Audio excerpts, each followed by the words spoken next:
سلام تایبەتی پێ بینەرەوە شەویستەکە بەرنامەکەمە وەشحاڵن مێڕێوەتەر چنیشمە ئازیزام تاومێ سەردان و دەگەیوەتەر جەدەگاکان و هۆرامانی کەرمێ ئارۆ ئامێنمێ پێ دەگات شێ دەگات شێ یۆجە قەڵیمیتەین دەگاکا و هۆرامانیەنە کە تقریبەن نات 10 کیلومتری شار و پاوەیەنە دەگات شێ یۆ چا دەگانە کە جەنەزەرۆ تاریخی قدمەتش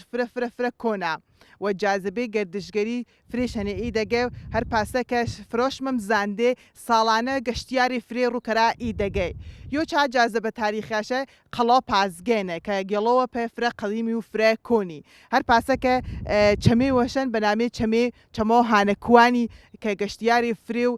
ئانی کەمەیە سەردان و دەگات شێکەرا سەردان و هانەچە چەمەیەکەرا ئارۆ چنی ما بدێ با پێوەرە سەردان و دەگات شێکەرمێ و چەنی خەڵک و تشەی بنیشمێرە سەر و دەگاکێشا و سەر و هەرمانەکاشە قسە باس کەرمێ فەرماوە چنی ما بدێ پێ دەگات شێ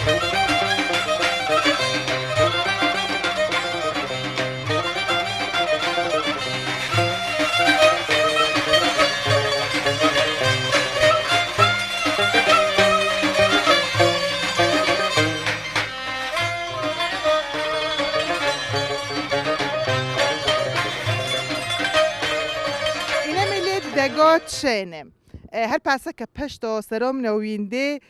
چند لەحزێکی وەڵتەر ئی قسمەتە وەڵتەر تەخریب کریان وەختەر بەر ئاریان پەیانێز قسمەتێوەش بەڵام بەهۆ وەربووارانی وفرێکە ئی مدەتەواران تاشەکە ڕژەنی ملو جاڵەکەرە دەگاکە هەورامانی هەرچەند کە بەڕاستی وەشێنێ شاخ و داخش وەشە تەبعەتش وەشە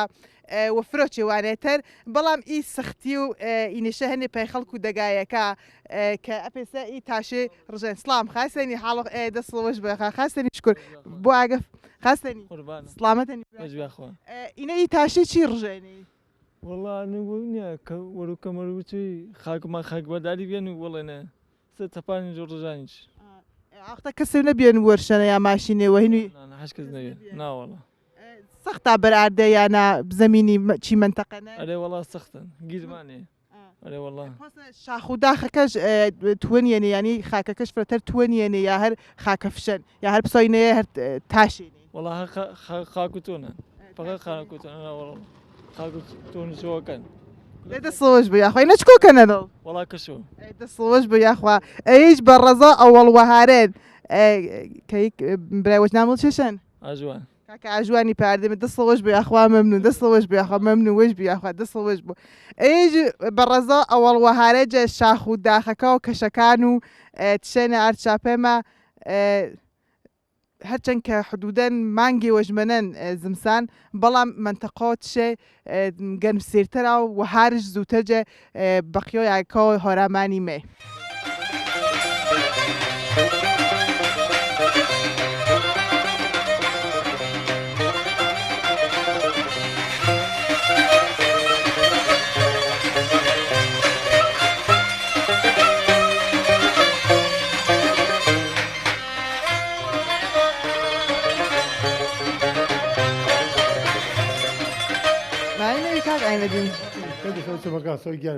خاستني شكر سلامتني واتشا كاكا عين الدين تازه حيوان جنكرده وات ما بابلمي ليلة ما كاش برمي خاستني سويت مكان سوي جانبي خير بدي يا اخو خليكوا شي شيني كاكا عين الدين كناس خام باك شلون في مردميه قصاويها مثل والله ريوه شنو حيواني سر مورينا روحاني يلي روحان حفتو سلام مبرو باسنا وقتا شوار سبرو وقتا دوي وقتا با وقت كوتن حيوانك هنو دقوت شن يا إنك شلون شلون مرمش أيوة تام أجر حيوان دارين يندش حيوان ثاني حيوان داري ولا يستنى ملن كم ينو ما بين بلا بلا رواسو جوانو نوك مسألة ما حيوان خلق بيجوش أسا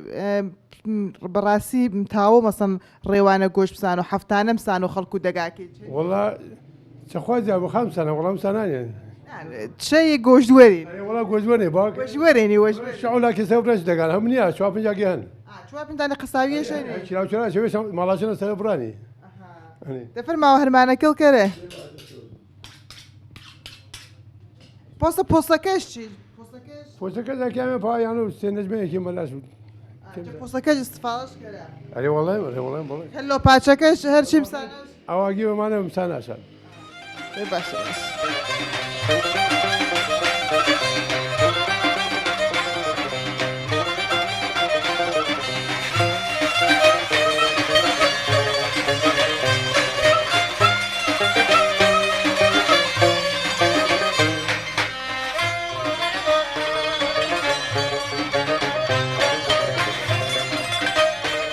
وێنە پاڵ و دادخاوەری و چین دادخاوەری چێگەی نیشتر مێرە کچی و چێگەنە قسەی کەرمێ و تەنە گەڵای کوجیارە شەکەتە بیانێ واتم با چێگەندە نەختە ئێسراحەڵ کەرمێ پیاسێەوە کەرمێ چین دادخاوەرێ دادخاوەرگیان خاستە نیشکۆ وشني وانا وين وش بينا يا اخوه دادخاوەر هەر پاسە پسۆ قەڵیمی فێ سەینا سەرەشەوە ئەنە لیرەن دادخاوەر قديما يعني قديميا قورعان قديميا ئەشرەفی قەڵیمی پوڵی عالکەوە دادخاوە داو کەس نێم پێگەری ئەشرەفی دادخاوەری بەرونەوە بەرشونە يعني والله يعني قديما فيس قديم يعني يسار في حاجة فيس جنين سرو قربين الروستاريو كاسو قديم ما قال فيس جبو پۆسە ئیسە زەمانلوچێ وێنە بێنەوە باو کە ژەنی جوانی فێسوچێ و کەراستەرە شاو ئاین و قەدیمیە يعني والله يسار جواني قال فيس كران سر شافي وشي يعني والله في وشي ولم قديمي هذا يفيس يشانه هني اینە چش پنە ماچان پنجرة پەنجەرەکە چەری قەدیمیە پنجرة كشر قديميا يعني والله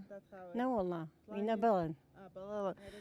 ئۆستا ئێگەیچانە ئێ چرچەناکەێ أري نسير سنة كانوا أري والله چش بە موری بینی أو ساموري بيني موري كولي بيني سياوي بيني أري والله ئەوستا بە نظرم ئی چرچەناکە شەوێ بینی شەوێ شاپ شوي شاب بيني شوي بيني وسي بيني أو سا فنش عواتيني جيلن من أنا شيشن أو سا في جرا على شيء شانري أري والله دادخاوەر زەماوەڵ ئۆسێ ترخۆ ناویرتنە تقریبا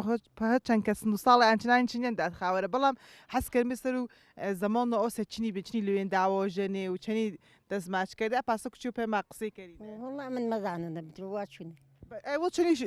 ئامێ داوا شوولکە كل شو زانونا مزانونا والله مەسەڵەن ماچوو لباسا چێش بێ اللباس أوسع قديم پاسە باسەوە جەنا ژەنی ئێمە جۆرەوە نەنتمێنێ وەشانی ماشيني خامق بين أوسع قديم ڕەنگۆ لباسەکەشا چەنی بێن ريت كل لباس ماشيني أوسع قديم خامق بينو أوسع زمان أوسع كلاوزر بينو تو کڵاوزەرشا پێکردی نا والله من كلاوزر باو من كلاوزر نبي قەڵیمتر بیان پەس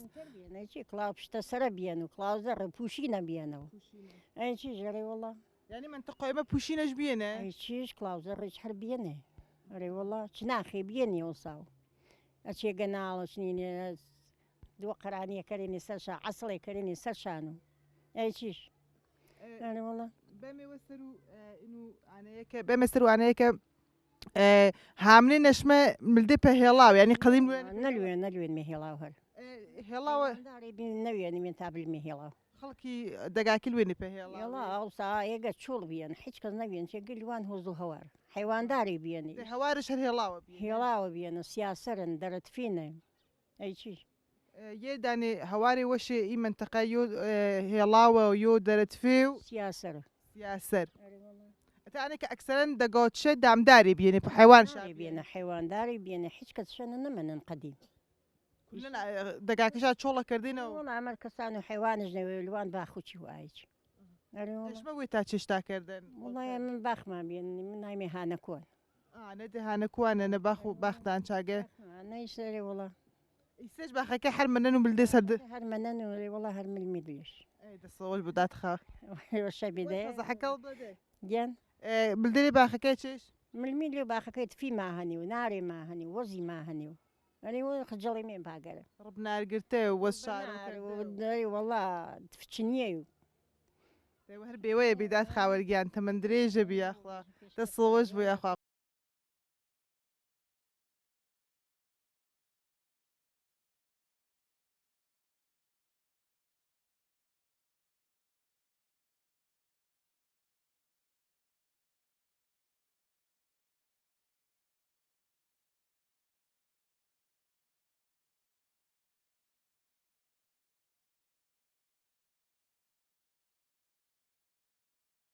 هەر یانێ وەنە دەگاکی هۆرامانی باخچێوە گولالە و خنجیلانە شاوەشکردن ئیساگە وولە گوڵاویە بۆ درەختێەوە بۆ ولی بۆ هەرچی بۆ پاڵ و ئایانێرە نیانشا هەر تیکێوە استفاڵەوە خاصشە زەمین و هۆرامانی کردن دەگاکی هۆرامانیەنە ینی تو مەبینی زمینێەوە خاڵی بە ئستفاڵە منە بۆ ئەگە حتا درەختێەوە ئەگە حتا ولێوەشانیا بۆ ئی باخچە گولارە چ کچ و سۆزیشە کاڵان هەرچەند کە زمسانە گەیمە پێزە نامە بیێنمی پێ دەگۆچێ هەناری و هەنجیر و وەزی و تفی و بەڵام شانس و ئێمە ئیسە زمسانە و هەر مەجبورین وەکچوت سازی کەرمێ سازی بوەرمێنە ئسفناجەن و شمڵی و ترۆپچا و وارانی شتەمەکە نیسە.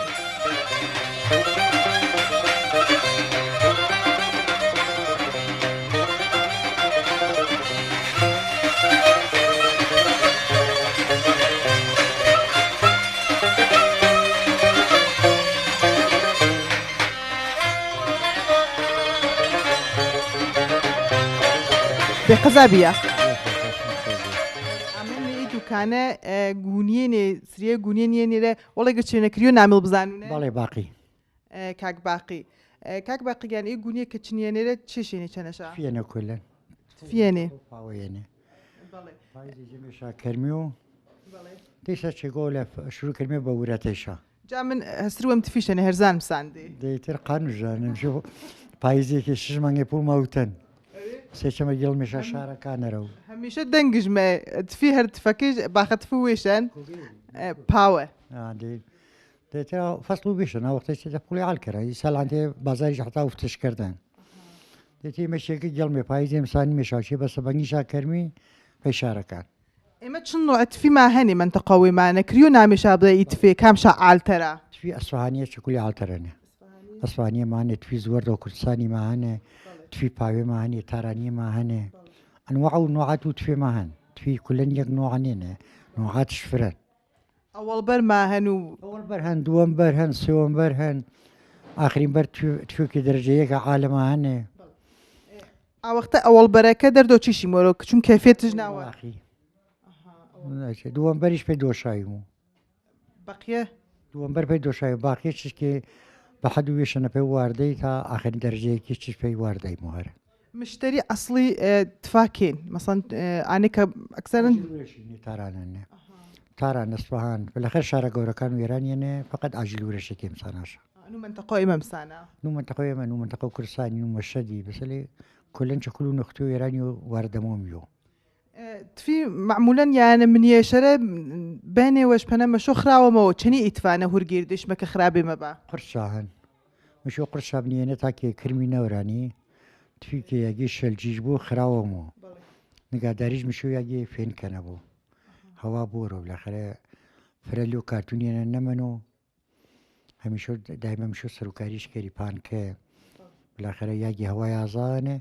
حتا وهاریش بۆ ئاماگەرنە نیە سەرقانە خراوەمەوە یعنی سە چێوەتەنیان منتەقەوەی ماکە قاتی ئیتفێکەریانە نبنیێمێنە مەسەن ئێمە مانا خراپە نەبوو هیچنی فقط نگاداری هەوا معمولەن لێ یەخچاڵی منیێمێ کە خراون ساڵان 2 کیلۆ یەرە کیلۆن خۆ قراران کابرا چوارتونی توینی دوکانشانە یەک ساڵن پێشم تا یەک ساڵە 2 کیلۆ وەرگێری پێ نگاداری و یانەی ئانە کریۆ بجوز مامەڵە کردەوە تفێ چێوێتر هەن مەژگە وەزیشمە مەژگە و وەزی هەنە چە منتەقەوەمانە مەژگە وەزی باڵەمی چی منتەقەوەمانە بامیش بە کەمیانە من کەمتر باڵەمیشەنە بەڵام وەزیش منتەقەوە منتەقەوە ناردارن ئەناریش فران چه یەکسەرن کاسب بکارێنێ هەر خەریکوی هەرمانان سەریەتش کاسبش فران چون کولەن بێکارن کارمەندشکە من کولەن ئەکسریت مەشغڵی کارانن شاژێ ناپی شارانەرە شۆنی کارانەوە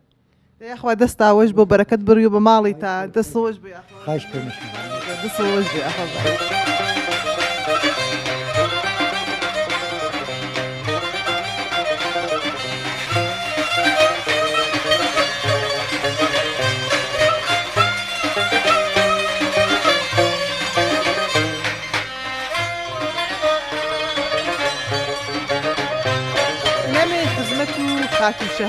خاتو شەهلایۆ چە خاتونە نمونێ و زەحمەت کێشە ناوچۆ هۆرامانیەنە کە بەڕاستی نمونێنە و تاوە ئولگوی وە نمونەی بۆ پێفرۆ ژەنەکە هۆرامانی کە خەریکەنە بە هەرمانەوە وێش و پیکارەیەکە گرتنش وەر ئەمرارە مەعاش مەکەرەوە حەسکەرمێ و تو وێژێوە فرەتەر ماچەنیش بۆ قسەی فرەتەر سەر و هەرمانەکێشەوە سەر و ژیانیشەوە زندگی و شتنی خاتونە بەڕێزەی کەرمێ خاتون گیامانی نەوی خاستنیش سلام خاتن وشە بیاخوا حەز کەرمێ پێما واچینە خەریک و چه هەرمانیوەنی چی کارگا گولالە خنجیلانێ کە هەنەڵ پێوێڵ چێژ وەژمەکەری خاتون گیان ولا هرچی چۆم تا وشکردونێ بافتنی کردونێ قاڵی بافین وشکردونێ خەیاتیش کردونێ کلاشیم چینێنێ تۆپیچی مشی کردین ئیچی وێ کە خەریکنی وەشامەکەرینە ئی وێوڵێ و ئی تۆپێ و ئی بافەندگیەکە وەشڵکردن چکۆ مۆرەشیشا خەڵک مێ لا تۆپسانۆشا ولا وەش شاکردونێ سەفار شامان ئامادی شاکردونێ کیاس و چا دوکان و براکەم چا تەحویل شاگیرە دوکان و براکەڵی ناچکۆ ولا ناپاوەنێ ئالا پەڵ درامەڵش هەن پەڵ ئی وەسیلۆچێوەکە وەشامەکەرینە ولا خاسن خوارم بش و خاسن بش وی من و ولیم چۆکە کچ و گرانن پاسەگران بیان ماچانی کەم هەردانش کرێ هەردانش وش کرد وڵا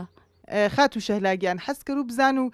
چنی بێ یاوەی پینەیە کە مشۆ حتمما هەرمانێوەڵ بۆ مشۆ کارەکەری مستەقلە بی پێوەڵ چنی یاوەی پینەیە ولا هەرویم سەرگەرمەنام علاقەیچ من هەرجی وش کرد و نێمەتا و بیکارە بوو سەرگەرمەنان یانە نوی و بیکار بوو وژنی یاخوا نمونە فرەتەرێ بە یاگێ ئانێنی کە فرۆ خاتونەکە جە تۆ یاڵ گێرانێ دەگەوە گولالەی نەپسۆ تشێ خاتونی و ئەپیسینە خەریکە هەرمانیە خەریکە ئینەنێکە واقام تاوە ڕاحەڵ دەستش گیفانە وێشەنە بۆ واقعەتەوە ئارونە بەڕاستی خرجەکە ناسەرەوە دەرامەڵ کەمن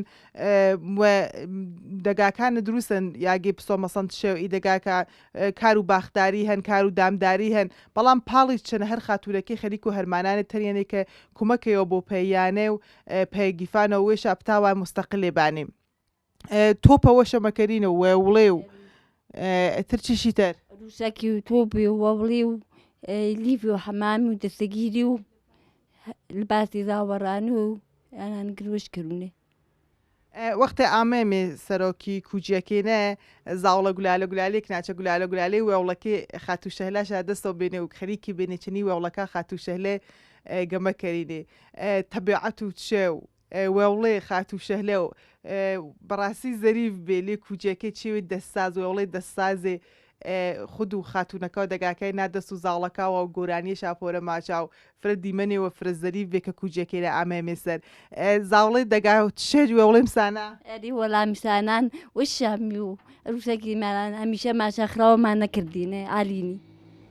پلا خاتو شەلێ ماچا وێوڵەکێڵ دێت وێوڵەکەڵ عالینی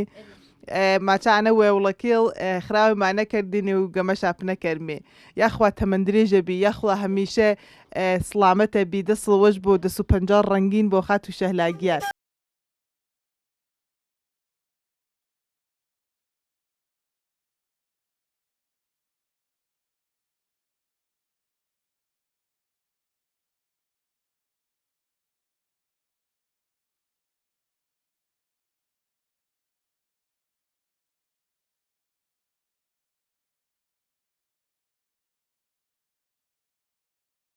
بینەرەوە شەویستەکەمە هەر پاسەکە ویندێ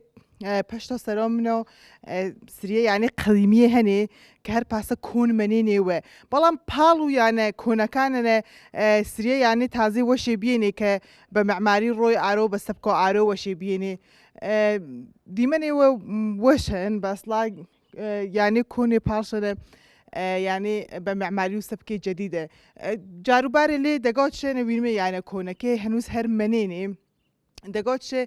یۆ چا دەگانە کە بەڕاستی خەڵکەکەش خەڵکی زەحمەت کێشە لەو سەری دەگات شوێنە تازە سریە باخی شاوەشێکردنێ هەچەند کەکی فرە بەرزنە بەڵام باخاتی و هەنارێ فرە شاوەشکردن خەڵکو دەگاتشێ دەگاتچە ئەکسەرن کاسبکارێ نێوینە شارەکە تەریەنە و هەرمانە شاینەکە وەز و تفو سریە چیوێکە هەنوو منتەقەی ئینسانە و خەرید و فروشاکەرا و ئینسانانێ واقعان زەحمەت کێشێ وە زرنگێنێ وەم تاواکە لێ چی بەسڵا زەمانێنە خەرج و مەخارج و وێشا بەربارە فرەتەر گەڵمە لێ دەگاکە چنیما بێدێ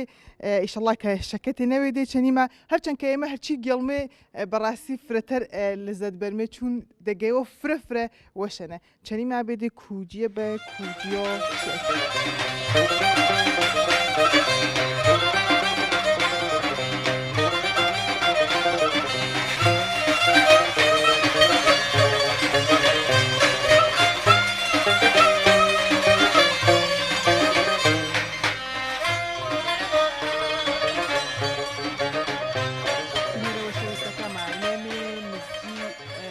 دەگۆ شێنە خزمەت و مامۆستا جەماڵی حەسکەیلمێ سەر و دەگۆت شێ باسێ ماپێکەر و مامۆستا جەماڵ کە تاریخچۆ دەگۆت شێ و مردم و خەڵک و چێجە کۆنەوە تا بە ئیسە سەر و عەقیدە و مەسهەب و مەرام و ئی خەڵکەیە باسێ و ماپێکەرەوە فەرما مامۆستا. بسم الله الرحمن الرحيم. منیش خێرامەیە عرض کرد و خزمەتانە خێر بێدی ئینشاءالله سەر و شەما ئامایدێ دەستا وەش بوو من سپاسا کرد و کامنی پێی کارە فەرهەنگیە و ئی کارە خاسەیە دەگاوت شەی جە لە حەز جۆرافیایەوە ناجە هۆرامان و لەهۆنیەنە شارستان و پاوەیەنە ئۆسان و کرماشانیەنە جە مەحاڵ و هۆرامانیەنە معلومە کە مەرزی شەنا هاو مەرزی شاچەنی هەرێمی و ئەقلیمی دەگاوت شەی دەگەیەوە کۆنە و قەیمێنە جە علم و جامعە شناسی و جۆغرافیا و تەبیعەتیەنە باس کردیان کە هەر وڵاتێ و ئاویش بوو و درەختش بوو و غار و مەڕێژ بە و ئەشکەوتێش بە وڵاتی وی قەیمیە دشەی هەم ئاوی فرێژ بێنە قەیم کە هانەی فرێژ بێنێ بە تایبەت سەرتایۆران و هانەکوان هەم مەڕێ و غارێ و پەناگەی بێحەدش بێنێ و هەم درەختیشش بیان کە حتا جە قاتی و قرانێوەنە کە جەنگی جەهانی ئەوەڵەنە ئامان ئەکسەر و مەناتیق و ئێرانی توش و قاتی و قرانی و قەحتی ئامان ئەمە هۆرامان و بە تایبەت ئی و مەحاڵە و دشە چۆن درەختش بێن و سەمەر و درەختیش بیان احتیاج بە نانی و کشاوەرزی و شیوەی نەبێن و قاتی و قران نامان ئاچێوە کە معلومە دشە دەگەیەوە فرە کۆنێنە قەبرستانی قەیمیش هەنێ ئاساری باسانی قەیمیش هەنێ و دشەیش بە معنا و قەلعەیەنە دژ دوێت چێوێ شاواتنی پێ دشە یۆنەکە بە معنا و دژیەنە و قەلعەیەنە کە دەرۆ ساسانیەکانە پاسە مەشهورەکە جە ئەتراف شەنەن باز و کەشێ بازی و ڕێ بازی و مەڕێ نامەکەشان نامی نظامیێنی مشخصێنێکە ئیشارە پانەیە کەرا کە پسە قەڵاو و پسە برج و بارون و سەنگەری بێ بۆ دشە جە زەمانەی قەدیمێنە چێوێت هێج کە ماچا جە ئەکسیر و هەناری و ئامان جە ڕوو بۆ هەناری و ئامان کە هەنارش هەناری تشش بێن مەشهور بێن بە هەناری تژ یا محلێەوە کە چێوی تشە نەبێ بوون علای حاڵ دژەکە محکەماوە دژەکە قەویترە تاریخەنە مردمی وڵاتیە مردمی بیان کورد بیان هۆرامی زوان بیان 1400 ساڵی زیاترە کە مسلمانە پێڕە و ئاین و ئیسلامیا و مەزەبی چەنە تەسەنونە ئی دەگا و ئی محلێکە ئێمە نامێشەنە ساڵەهای ساڵ مزگیش بیان عالمیش بێنێ مەشایخیش بێنێ پیاگۆری و خاصی شەنە بێنەکە بە تایبەت خانەوادە و مفتیکە عالمانی گۆری بێنێ و بە تایبەت خود و مفتیکە هەمجە ئیستانبوڵەنە هەمجە مووسڵەنە هەمجە هۆلێرەنە تاتاران مەشهور بێن و شاو قاجاری دۆران و قاجاریانە فتووا و مفتی کوردستانی ئایالەت و کوردستانی وەلایەت و کوردستانیش پەنەدان مامۆسە و فەقیه و حجرێ ئامنی ئی دەگا شێخی تەریقەتی شێخی خولاسە تەسەوفی هەم قادریە هەم نەخشبەندیی وڵاتیشە نەبیێنێ و ئی مزگیچە کە شمەعەلان وێندێش و نادجلێنە هەر مزگیوی قەیمیە مەشهور بە مزگی عەبدوڵڵای بنی عومەری کە ساڵەهای ساڵە بیان ئەمە تقریبا حدود و 18 ساڵی 19 ساڵی چێوەڵی باسازی کریان تعمیر کریانە و نۆسازی و نۆژەن کریانە و جاروتر ئەپیشکەڵەوەشە تعمیر و مەرەممەت و ئیسلاح کریان و ئەچی وڵاتەنە هەر کەزمە ئیدەگایی مزگەی وێن و واقعان بە ئیمکاناتی عالەوە و معماریوی وەشە و معماری دینی ئیسلامی و مەساڵحی کە جە منتەقەنەکە هەن وەش کریان.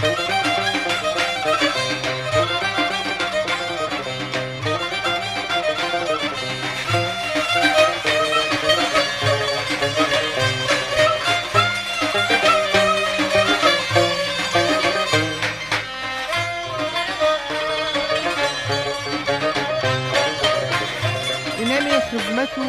ئاغای ئەحمەدی و چاکەسایەتێ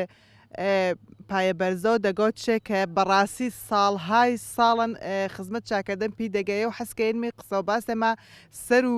دەگۆتشێ و مێژوو و تاریخ و دەگاکێ پەنەما واچینە ئاغای ئەحمەدیگیان حەسکەرمێ سەر و قەڵیم و چێ قەڵۆ پازگە گرفتە تا قەڵاکان و تەر و پاسە تاریخچێەوە گولالێ و جێ چێمە بە بینەرەکانمە واچینە.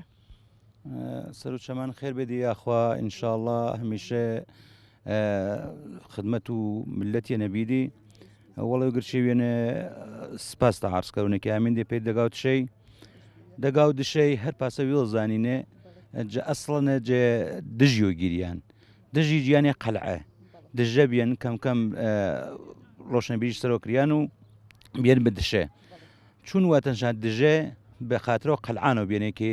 دشێ ئاوەختە قدمەتی 2500 ساڵەشن ji دەورە و ساسانیەکانە نەبوو جدا ئامان ئاوەختە دیێرەدانی قەڵایش بێنی قەڵایە گەورەی و مهمی یۆشا قەڵعە و پاسکەی بێن کە جوورودو دەگایەنە یۆشان قەڵعە و مرایان کە ناچی پشتێنێ و قەڵعانەوە تەژا بێنێ کە ئیسای مەحزور زێرمانیان خدمەتانە ئەرشاکەرمی مردم و دشەی مردم و مهمان نەوازن مردم و لە حازی دینیەنە قسەی ئەوەڵە ژواتێنە جە منتەقە ئەرامانەتێنە مفتیانۆش تەحویڵ و جامعای دێنی مفتیانۆ جە کوردستاناتەنە جە سەنەندجەنە جە تورکیەنێ مردم ئسفاشە نەکردێنی و عالمان و گۆرێش تەحویڵ و جامعای دێنێ پێسا عەلا عالمی مەڵا مەحموودی دشی مەڵا عەبدوڵای دشی ئینە خدمەت شاکەرەمە جامعای شێخ حەبیبەڵڵا کە دشنە خدمەتش کردن خدمەت و مردمی نەبیان نانێ خدمەتەنە ئەگەر سوالێکی دەسەوەش بۆ یاخوا بەڵێ دەگۆت شە یۆجە کۆنترین دەگاکان و هۆراماناتیان بەڕاستی بە قەلعەکانشەوە بە دژەکانشەوە بە قەڵاکانشەوە معروفن سەر و چەمۆ هانەکوانی کە ئیسە هانەکوان بیان بەرەکەت و ئی منتەقە وێمانە و چنیاگێت ئاوە هانەکوانی ئیسفالمەکان جە باخاتەکەی گرفتە و ئیسە تا پاوە و کولەن سەر و چەمۆ هانەکوانی جەگەر قسەی ماپەکەری هانەکوان بە ئیسلاح ماچە هانەکوان نوچیان متاسفانە هانەکوان چەنە سیر مێمێ هەرپاسە هانەکوان هانون لۆ کۆیانە نەبەر ئامان ناوایەوە دەگایەوە ئەی کاش خواوەن تەعالا نیعمەت شە بێ ئێمەدان لاو سەرین دەگایەوە بکێبتاوی مەگەدیمە ئیسفاڵمە چ نەکردی ئەو تقریبا من ساڵە 1990 یەری ئامێکی دەبی ئەنداز شاگرتێ جسانیانە 1000 لیتر ئاوی دی متاسفانە بەرەساس و کەمبود و بارشی و وارانی و وەروی دبیشکەم بیەوە بیان بە 600 لیتر تقریبا نیسە مەگەر ئێساڵ ئینشەڵڵا پێی نیعمەتەیەکی ئێساڵ وارە دووبارە ڕۆشتکەرۆ و تەقۆ وەختە ئەو هانەکوانی هەم مردم و تشەی پێی باغاتی ئیسفاش نەکەن باغاتێکی باڵادەست و دەگایەنی ئارۆ مردم و تشەی جڕۆ باغاتیە حەسا و شاوازکردن ئەکسەر و مردم و تشەی بمزانی باغدارە یا کاسبە یا باغدارە یا کاریگەرە چونە شغڵ و پاسشەنی یاوەسەڵاتی ئاغابلۆ شۆنی شەرە و دەرامەت زابوو فقط شغڵانێ باغداری شاگرتن وەرکە ئینشاڵڵا جە ئایندەنە یۆجە قوتبە مهمەکان و تەولید و ئەنار و منتەقە ئەرامانەتیە باخەکە سەردان ماکردێ وەڵتەر بەڕاستی باخانێ فرەوەشێک تازەج ئەی باخیشان تازە نێنێ تقریبا 28000 هکتارێنێ پێی ساڵانی ئایندەی 5 ساڵێتر ئینشاڵڵا یۆجە قوتبان و گۆرە و منتەقە ئەرامانی تۆلید و هەناریان گەشتیارێک کەمەیە ڕوبەت هەنێک گەشتیارێکە بەیا ڕوبەت 6 ساڵانە سەر و دەگۆتشێ بەڕاستی یاگەوەشەن کە ئەقامەتگاش بۆ یا ئەرەنیشتەش بۆ بتاوا شەوێکی بمەناوە ئی گەشتیارێکە ڕوبەت شەمیانی وڵا تاوەڵە ئی ناوەشێنێکی جەهانە ڕۆژدا هانەکوان وێش منتەقەوە بێکە مردم تاوێت سفاشە نەکەەوە هەم بە عنوان و وتیان بە حەنوان و ئیسراحەتگای و لێو دەگای چنە خەریکەن مردم یاگەی کۆتن پێش سویتی جارەکەرانی مردم سویتیشان وەشێکردنی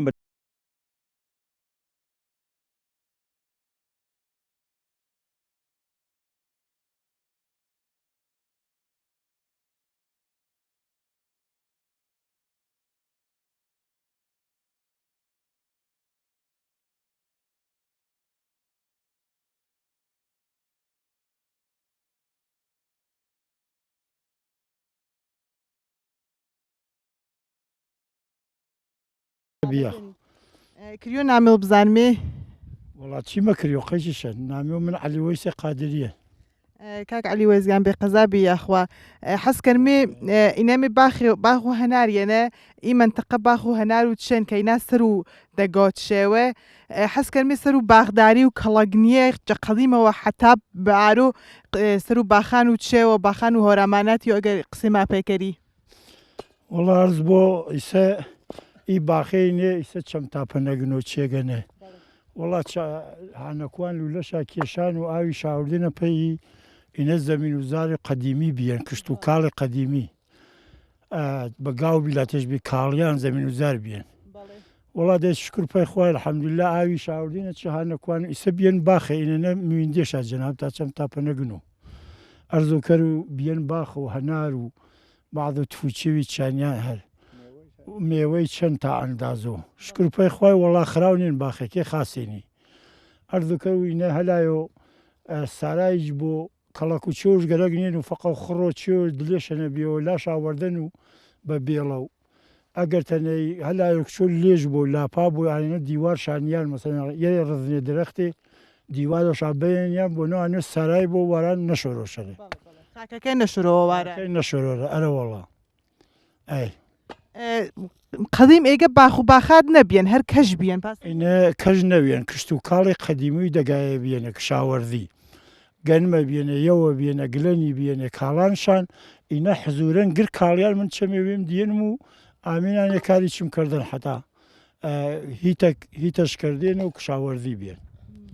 ئەرەوەڵە هەر بە هیتکردەکەشا بە گاو بیلەچێ بەگاو بێن ئی من تەقێمە بیلەچێ بەگاو بێن ئەرەوەڵە ئیسەج خەڵک وەشژمێ هەر کشت و کاڵی چیگەنەوە باخداری و ئەکسەرم باخ و چیش یایگە وەڵا ئەکسەرێن باخ و هەناریەن ئێگە باخ و هەناریەن وەلێم وار و دەگای و لاوهانەکوانینە هەم وەذیشەنە هەم تفیشەنە هەم هەنارشن هەنجیریشن وەلێم ێگە فرەتەر تەرح و دەوڵەتی ئینەبیێنێ هەنار بوو خاکش پێی هەناری خاز بێن ئاوەکەی هەرجە چەم و هانەکوانی پمپاش کریان ئەرە وەڵام پمپاش کریان تا ئەردووکە و ئەو لاو دەگایە منبەشن و پشتەوە دەگایە منبەشن و چاگەچە بە لولە وەسیلە و لولەی تر ئینیش بەرزبیێن و حواڵەش بەرزبێن و بە لولە می و پێی باخەکان ئەتە ڕۆ سەعاتێژ ئاوداری شکرانی بەڵێ ئاوداری قەترەیەن ئێگە وەڵتەر خۆ ئاوەکەی هانەکوانی قەدیمەنە بە کۆنەنە نامێنە سەرۆکی وەڵتەر دێم بێن ئەرە وڵات دەیم بێن ئەرزم کردینە کشاوەردی بێن کاڵان شاپێ کشت و کاڵێ فرەتەروی دەگایمەچاوە عشایری گر حیواندار بێن کاڵانش پێی ئین و حیوان و گلن و چێوش بێن و مەسەرەن یەوەش بێن و گەنمە و نیمەش و پێی حیوانداری ئیسە تشکر پێی خۆی ئاوێکی هەنە بێن مڵک و باغداری چی فەسڵی ساڵێنەکە نزیک و وەهاریە کار و باخداری چێشا چێگە هەرمانە باخداری چێشەنە چێشکەرا خەڵک و ئێگەیە وەڵا ئەرز بۆ هەرچە پاییزەنە بیلاتێبی کودی حیوانیش پێی ماوران شۆنە کودی حیوانیێرە ئاوەختە گەنگەرش کەرانێ وشقەڵش لا مەرانێ تەمیز هەرەزشکەرانی گەنگەر ینی زوانی هەورامی ماچمێ گەنگەر زوانی هەورامی ئەرز بە حزور ئاوەختە وەهارێ چەنە ئیسە دەستگا مێرە و بە دەستگا کاڵانێش و نیمە وێش کاڵۆش و بەزەنگن و نیمەش دەستگایە هەنە دەستگایە بەنزیل بە بەنزیل کارکەرەوە کاڵانێش تەمیز سەورە و بیلاجێ کودی حیوانی مۆ تێکەڵ و کاڵانێش و ئەتر تەمیز شکران نە گیوا و نە حیزلێشە نەمازانێ زەحمەتی و فرەکێشانی یاخوا دەستاوەش بۆ لەشتا ساق بۆ سلامەتی بێدێ باچی زیاتر مزاحمە هەرمانەکەمە و دەستەوەش بۆ مەمنون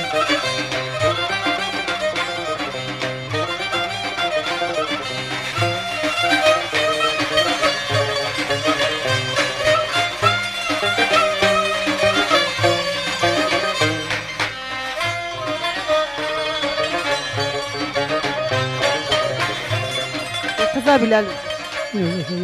حسني شكر شبيه أخوي مدربي كريون نعمل بزانونه محمد نزيف وكريميان كاك حمل نزيف باسو تشمع بكرة خلقو تشا يسد شن يعني نشتني تشنا كان دارو فانصا يعني وبانيا فانصا يعني بانيا والترج شن بيني دارو شاتي بيان دوتر يعني خلق دارو شاتي بيوان ولينا خلقنا لان روبا باور روبا شارك ولا باور هني كرثان هني كرماشا هني كل يجوا هني كل يجوا هني هرمانه اوستا تشش بينه دغوت شي بحيوان داري بينو قاو داري بينو اي ارال داري بينو في مرو مرو شو ولا بين مير هي قدر ما نبي الخيمير كاك حمد نزيف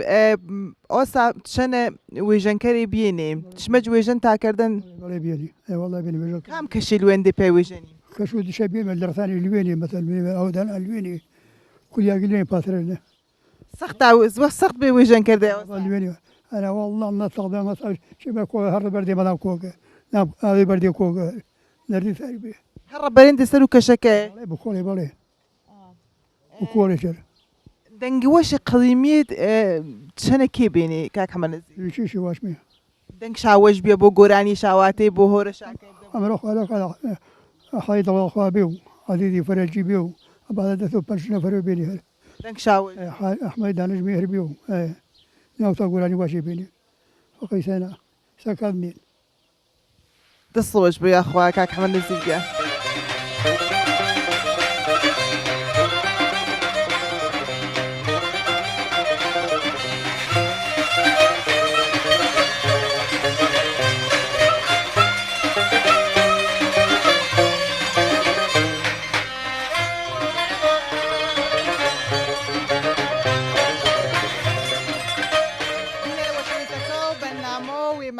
پیجۆرە ئەمەمێ کۆتایی بەرنامەکەیمە ئارۆ بەڕاستی اینی کە ویندێ شایی زاوڵێت شێ بە ترێقە تەقنێ و شۆنی ماونە بینێ و بەسە کومەکی چاکردیمێ یاری چادەمێ بەڵام ئیسا ئامێ بۆ خصوص سوهێلگیان ئارۆ حەساوی یاریش دێمێ و ئیلا ئۆلاش بەردێمێ و نیشانش دێمێ ئیسا جامێنێ چوون ترێقشا تەقنێنێ خواحافزیەوە ئال جەشمەکەرە تا بەنامەوە تەرو دەگەوە تەر و هۆرامانی گردی تا بە خوای گۆرە مسپار و خواحافز